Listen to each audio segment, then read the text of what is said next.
సిద్దిపేట జిల్లా హుస్నాబాద్ మండలం మడద గ్రామ శివార్లో ఉన్న బావిలో పడ్డాడు రాజయ్య అనే రైతు. నిన్న సాయంత్రం పొలం దగ్గర నుంచి ఇంటికి వెళ్తుండగా ప్రమాదవశాత్తు బావిలో పడ్డాడు.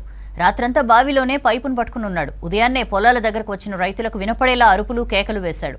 దీంతో స్థానిక రైతులు ఫైర్ సిబ్బందికి ఫోన్ చేశారు. ఘటనా స్థలానికి చేరుకున్న ఫైర్ రెస్క్యూ టీం రాజయ్యను బావిలో నుంచి బయటకు తీశారు.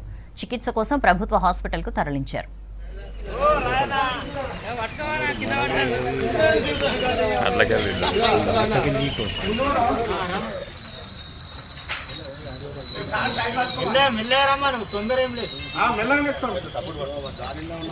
వచ్చినా కొద్ది కొంచెం ఉండాలి